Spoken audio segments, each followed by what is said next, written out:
नमस्कार दोस्तों, मैं हूं रंजीत और स्वागत है आप सभी का ऑडियो साहित्य यूट्यूब चैनल पर। दोस्तों, श्रीकांत उपन्यास का पहला पर्व चल रहा है। पहले हिस्से को हम देख चुके हैं, अब यहाँ से दूसरा पार्ट चालू होता है।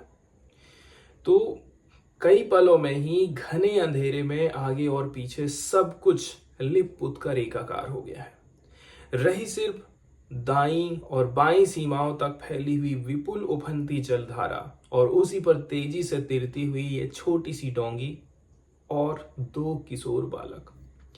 प्रकृति देवी के उस अपरिमेय गंभीर रूप को समझने की उम्र उन दोनों की नहीं थी, लेकिन ये मैं आज तक नहीं भूल सका। जरा भी हवा नहीं चल रही है। निष्कंप निस्तब्ध अकेली रात की वह मानो एक बहुत बड़ी काली मूर्ति थी। घने काले बालों से आसमान और जमीन ढक गई थी और उस घनघोर अंधेरे को चीरकर बड़े बड़े दांत निपोड़ने की तरह इस दिगंत तक फैली तीव्र जलधारा से किसी तरह की अनोखी निश्चल चमक निष्ठुर मुस्कान की भांति निकल रही है। अगल बगल सामने कहीं पागल जलधारा गहराई में टकराकर ऊपर आकर फट पड़ती थी, कहीं इधर उधर से आती हुई जलधाराएं एक दूसरे से टकरा कर के भंवर बनाती हुई चक्कर खा रही हैं, तो कहीं बेरोक टोक बहती जलधारा पागलों की तरह दौड़ी चली जा रही थी। मैंने अभी अभी ये समझा कि हमारी डोंगी सीधे ना जाकर के तिरछे जा रही है, लेकिन मैं इस बारे में कुछ भी नहीं जानता हूं कि उस पार के घनघोर अंधेरे में कहां जाने के लिए इंद्र डोंगी को संभाले चुपचाप बैठा है। तब मैंने ये भी नहीं समझा था कि इतनी कम उम्र में वो कितना पक्का मल्लाह बन गया है। अचानक उसने बात करी। क्या रे श्रीकांत, तुझे डर लगता है? नहीं। अरे यही तो मैं चाहता हूं। जब तू तैरना जानता है तो फिर भला तुझे डर किस बात का? उसकी बात के जवाब में मैंने एक छोटी सी आह को दबा दिया, कहीं उसे सुनाई न पड़े। लेकिन मुझे यह सोचते नहीं बना कि उस अंधेरी रात में इतने पानी और इतनी तेज धारा में पड़ जाने के बाद तैरना जानने वाला और तैरना नहीं जानने वाले के लिए क्या फर्क है। उसने फिर कोई बात ही नहीं की। ऐसे इसी तरह से चलने के बाद कोई आवाज सुनाई पड़ी, धीमी और छीड़। लेकिन डोंगी जितना आगे बढ़ने लगी वो आवाज उतनी ही साफ और जोरदार होने लगी, जैसे बहुत दूर से आता हुआ किन्हीं लोगों का गुस्साया बुलाया था। जैसे कितनी अड़चनों रुकावटों के दरकिनार और पार करके वो बुलावा हम लोगों के कान तक पहुंच रहा है। वैसे वो आवाज थकी हुई सी थी। हालांकि वो आवाज ना रुकने का नाम ले रही थी, ना उसके आने के क्रम में कोई फर्क पड़ रहा है। उन लोगों का गुस्सा ना ही कम होता है, ना ही बढ़ता है और ना ही रुकना चाहता है। बीचों बीच में एक एक बार छप छप की आवाज होती है। मैंने पूछा, इंद्र, वह किस चीज की आवाज सुनाई पड़ती है?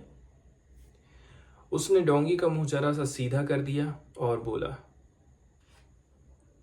पानी की धारा से उस पार का बालू का तट टूट टूट कर गिर रहा है, ये उसी की आवाज है।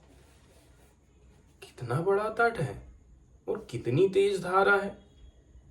अरे धारा तो बड़ी तेज है। उफ, इसीलिए तो कल पानी बरसा था। आज तो उसकी बगल से होकर नहीं जाया जा सकता। तट का एक हिस्सा टूटकर गिरेगा तो हम डोंगी समेत पिस जाएंगे। तू चप्पू चला सकता है? हाँ, मैं चप्पू चला सकता हूं। तो ले चला चप्पू। मैंने चप्पू चलाना शुरू कर दिया। इंद्र बोला, अच्छा, वो जो काला सा दिखाई पड़ता है ना, वो टीला है। उसी के बीच एक नाला सा है जिसके अंदर से होकर के निकल जाना पड़ेगा, मगर खूब धीरे से। अगर मछुआरों को पता चल जाएगा तो फिर वापस आने की जरूरत नहीं पड़ेगी। वे लोग लग्गे के वार से सर फोड़कर कीचड़ में गाड़ देंगे। ये भला तुम कैसी बात कर रहे हो? अच्छा, तो ऐसा करते हैं ना कि उसके अंदर से होकर नहीं जाएंगे। पर दूसरा कोई रास्ता तो नहीं है, इसी के अंदर से होकर जाना पड़ेगा। बड़े टीले के बाईं तरफ की जलधारा को ठेलकर जहाज नहीं जा सकता है, तो फिर हम कैसे जाएंगे? वापस तो आ सकते हैं मगर जा नहीं सकते हैं।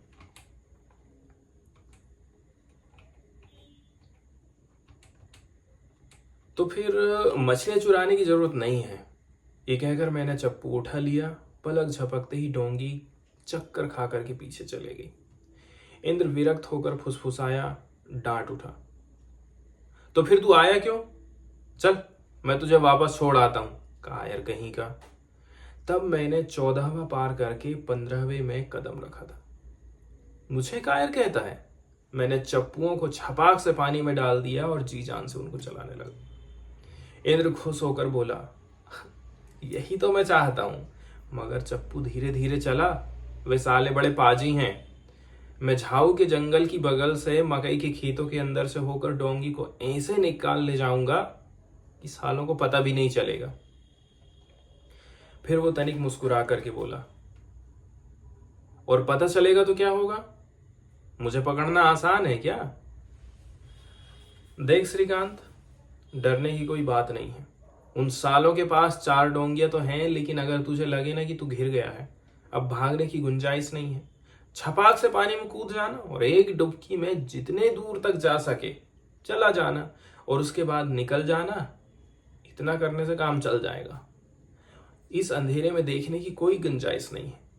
उसके बाद सतुइया के टीले पर चढ़ जाना, भोर में तैरते हुए इस पार आकर गंगा के किनारे किनारे चल करके घर लौट जाना। बस, फिर क्या कर लेंगे साले। इस टीले का नाम मैंने सुना था। अच्छा, सतुइया का टीला तो घोर नाले के सामने है, वो तो यहां से बहुत दूर है। और कहां बहुत दूर है? यहां से शायद 6-7 कोस भी दूर नहीं होगा।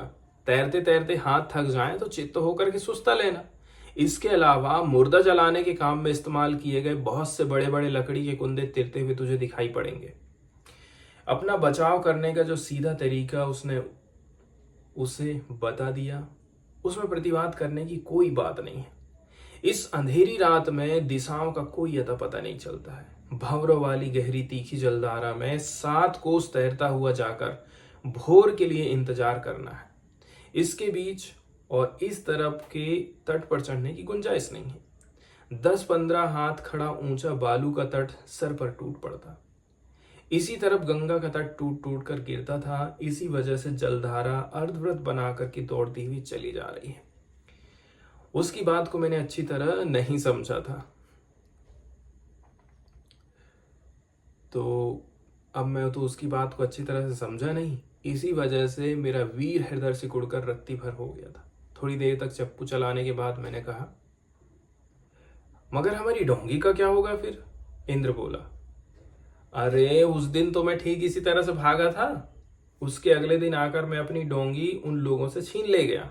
बोला, डोंगी को घाट से कोई दूसरा चुरा लाया था, मैं डोंगी लेकर नहीं आया था। तो ये सब उसकी कल्पना नहीं है, बिल्कुल जांची परखी बात है।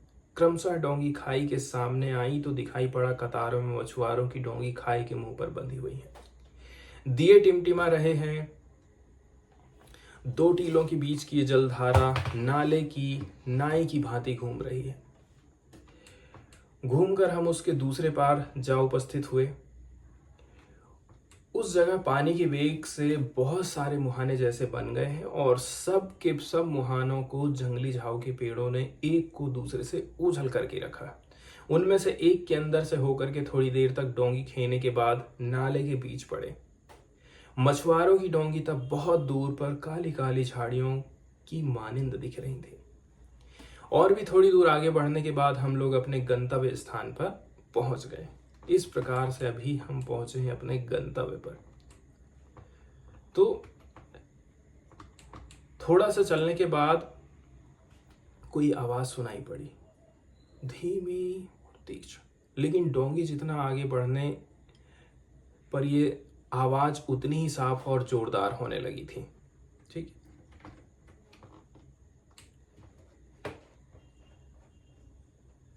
फिर तनिक ने मुस्कुरा करके बोला, अगर उसे पता चलेगा तो क्या होगा?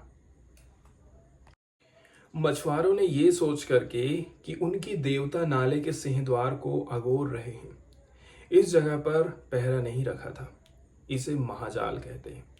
जब नाले में पानी नहीं रहता है तो मछुआरे नाले के एक किनारे से दूसरे किनारे तक नाले में लंबे लंबे कुंदे मजबूती से गाड़ देते हैं और उन्हीं के बाहर की तरफ जाल लगा रखते थे। बाद में जब बारिश होती थी तब पानी की धारा में बड़ी बड़ी रोहू कतली मछलियां, रोहू कतला बह बह करके इन कुंदों से टकराती हैं और उछल उछल तक उस तरफ गिरना चाहती हैं।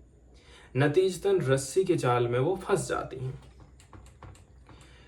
10-10, 15-15, 20-20 शेर की कुल 5-6 रोहू कतला मछलियों को इंद्र ने पलक झपकते अपनी डोंगी पर चढ़ा लिया। वे बड़ी बड़ी मछलियां तब अपनी अपनी पूंछ पटक पटक कर छोटी सी डोंगी को मानो चकनाचूर कर देने की तैयारी करने लगी थी। उनके पूंछ पटकने से कम आवाज नहीं होती थी। इतनी मछलियों को क्या करोगे भाई? अरे काम है बस, और नहीं, चल भाग चले। ये कहकर उसने जाल को छोड़ दिया। अब चप्पू चलाने की जरूरत नहीं थी। मैं चुपचाप बैठे रहा। तब पहले की ही तरह छिपकर उसी रास्ते से बाहर निकलना होता। 2-3 मिनट तक धारा तेज गति से बहती हुई आई और अचानक एक जगह धक्का मारा तो हमारी ये छोटी सी डोंगी बगल के मकई के खेतों के अंदर जा घुसी। डोंगी के ऐसे अचानक दूसरी ओर मुड़ जाने से मैंने चौंक कर प्रश्न किया, क्या है? अरे क्या हुआ? इंद्र ने एक और धक्का देकर डोंगी को और भी अंदर घुसा दिया और बोला, चुप, सालों को पता चल गया है। चारों डोंगियों पर सवार होकर भी लोग इधर ही आ रहे हैं, वो देख। बात तो सही है। तेजी से बहती धारा पर छप छप की आवाज करती हुई चारों डोंगियां हम लोगों को निगल जाने के वास्ते मानो काले दैत्य की तरह दौड़ती आ रही। रास्ता उस तरफ जाल से बंद है और सामने ये लोग हैं। भागकर छुटकारा पाने का कोई मौका नहीं है। ये भी संभव नहीं है कि मकई के इन खेतों के बीच छिप सके। अब क्या होगा भाई? कहते कहते जोर की रुलाई से मेरा गला रुल गया। इस अंधेरे में, इस फंदे के अंदर वे लोग हमें मारकर हमारी लाशों को इन खेतों के बीच गाड़ देंगे तो कौन रोकेगा?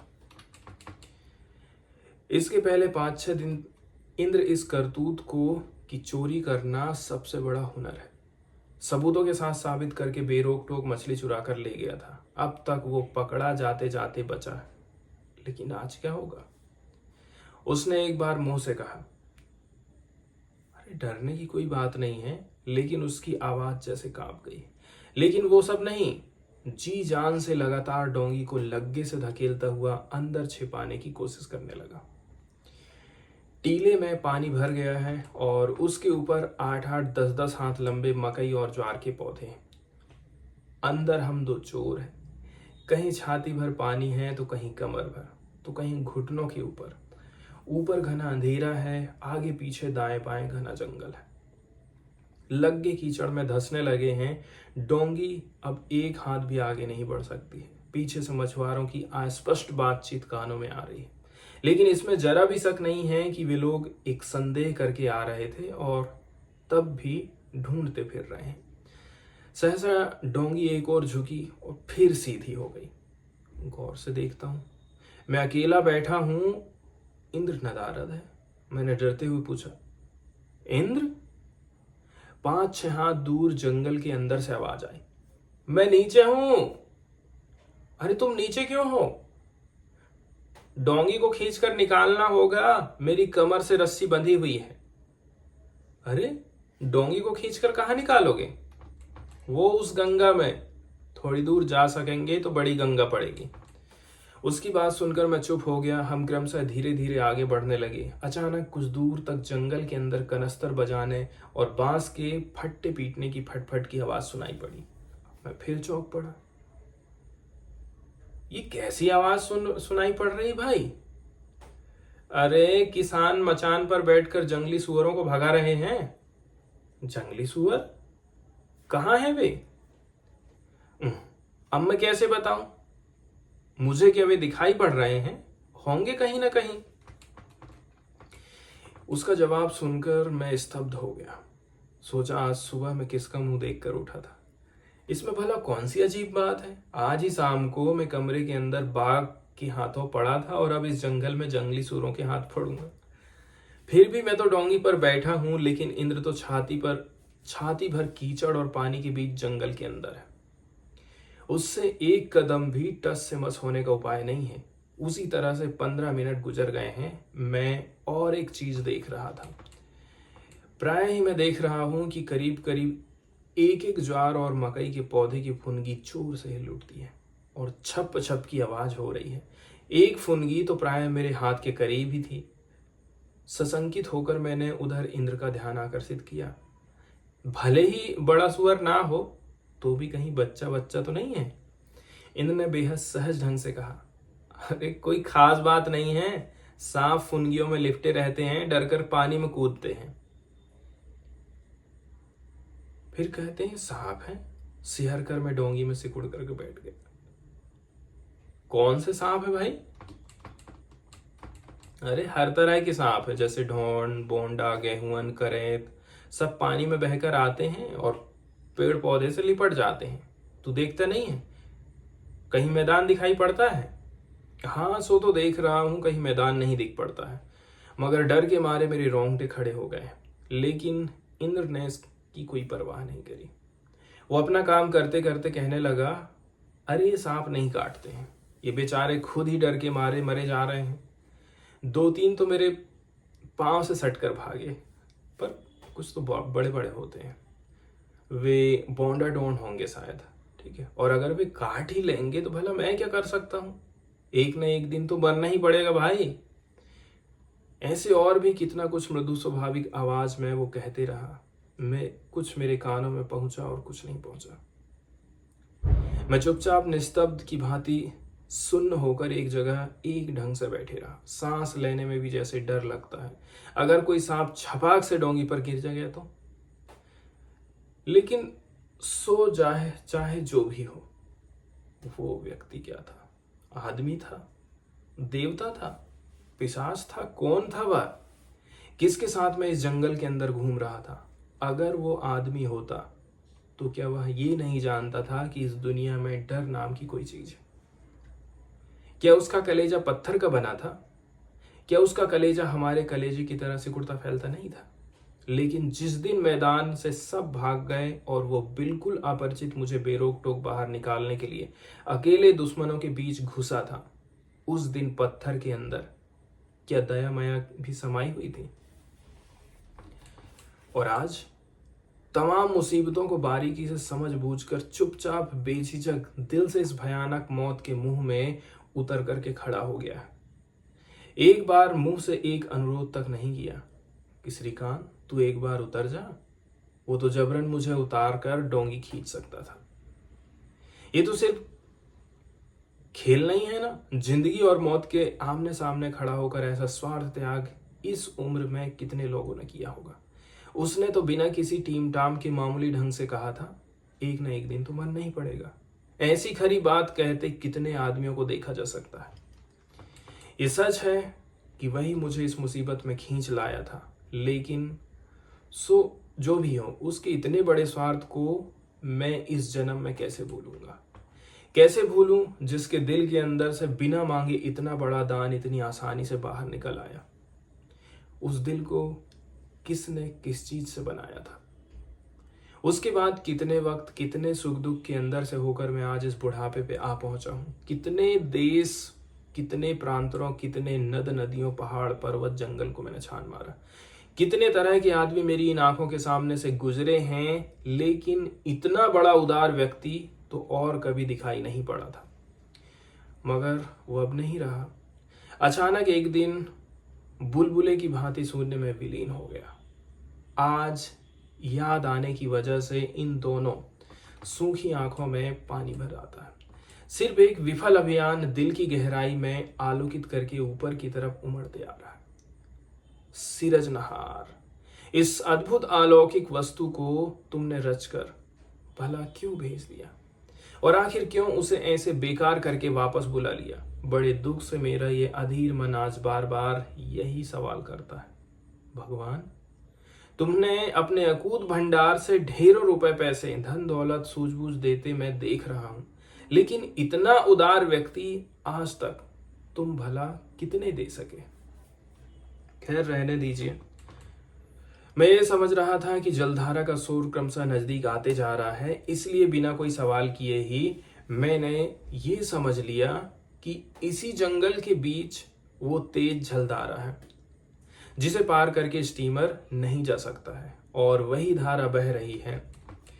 मैं ये अच्छी तरह से महसूस कर रहा हूं कि पानी का वेग बढ़ते जा रहा है और मटमैला फैन फैले हुए बालू का भ्रम पैदा कर रहा है। इंद्र आकर ढोंगी पर चढ़ा और हाथ में चप्पू लिए दूर उफनती धारा का सामना करने के लिए तैयार होकर बैठ गया। अरे अब कोई डर नहीं है, हम बड़ी गंगा में आ पहुंचे। मैंने मन ही मन कहा, ये तो अच्छा ही है कि अब कोई डर नहीं है, मगर मैंने तो ये नहीं समझा था कि तुम किससे डरते हो। दूसरे ही पल पूरी की पूरी डोंगी जैसे सिहर उठी और पलक झपकते मैंने देखा डोंगी की बड़ी गंगा की धारा में तेज रफ्तार से भागती हुई चली जा रही है। तब बिखरे बादलों के पीछे शायद चांद निकला था, क्योंकि जैसे अंधेरे के बीच हमने सफर तय किया वैसा अंधेरा तो अब नहीं है। अभी बहुत दूर तक धुंधलाया सा था है, तो भी दिखाई पड़ता है। मैंने देखा झाऊ के जंगलों और मकई के ज्वार के खेतों वाले टीले को अपने दाईं तरफ रखकर हम डोंगी सीधे चला रहे हैं। नमस्कार दोस्तों, मैं हूं रंजीत और स्वागत है आप सभी का आरकेजे सिविल पाठशाला यूट्यूब चैनल पर। दोस्तों, आज के द हिंदू न्यूज़पेपर का हम एनालिसिस करेंगे। सबसे पहले एडिटोरियल वाले हिस्से की तरफ देखते हैं तो आज के दो बड़े बड़े आर्टिकल डिस्कस किए जाएंगे। पहला आर्टिकल हम डिस्कस करने वाले हैं क्वाड और ब्रिक्स ग्रुप्स के इम्पोर्टेंस से रिलेटेड है। देखिए, आज के समय में देखा जाए, दुनिया को हम देखें तो जो उभरती हुई कहना चाहिए अर्थव्यवस्था है या फिर जो उभरती हुई इकोनॉमीज हैं, देश हैं, उनमें प्रमुख रूप से चाइना, रसिया एंड अमेरिका की गिनती ज़्यादा होती है। अब यहाँ पर भारत को अपनी फॉरेन पॉलिसी को मेंटेन करके चलना है, उसको अमेरिका के साथ में भी अपने रिलेशन बना करके रखना है, साथ ही साथ रसिया का भी वो साथ नहीं छोड़ सकता है और चाइना को भी काउंटर करना है। इसीलिए अमेरिका का साथ देने के लिए वो क्वाड ग्रुप से जुड़ा हुआ है, साथ ही साथ रसिया जैसे कंट्रीज का साथ देने के लिए वो किससे जुड़ा हुआ है, ब्रिक्स जैसे ग्रुप से जुड़ा हुआ है। लेकिन यहाँ पर अब बीच में विरोधाभास आ जाता है कि हम इधर भी हैं, दोनों में समझ में ही नहीं आ रहा है कि आखिर हम हैं किधर। तो यहाँ पर बीच में इंडिया खड़ा होकर के क्या अपनी सोच रखता है, वो दुनिया में किस प्रकार का परिवर्तन चाहता है, इसके ऊपर यहाँ पर चर्चा होने वाली है। साथ ही साथ ब्रिक्स और क्वाड का क्या इंपॉर्टेंस है, इसके ऊपर मेन हम यहाँ पर फोकस करेंगे। इसके बाद अगला जो आर्टिकल हम यहाँ पर डिस्कस करने वाले हैं, ये डिसेबल्ड पीपुल्स, विकलांग लोगों के अधिकारों से रिलेटेड है। विकलांग लोग हमेशा से ही कहना चाहिए हाशिए पर रहते हैं, निचले तबके पर रहते हैं। उनको कैसे करके हम उनके अधिकार दिला सकते हैं, इस मामले में जैसे कि एग्जाम्पल के तौर पर हम बात करें, प्राइवेट कंपनियां हैं, सरकार है, सरकारी कंपनी है, कैसे करके आपस में कोलैबोरेशन करके इनके अधिकारों को कहना चाहिए उनको प्रोवाइड कर सकते हैं, इसके ऊपर ये आर्टिकल लिखा गया है।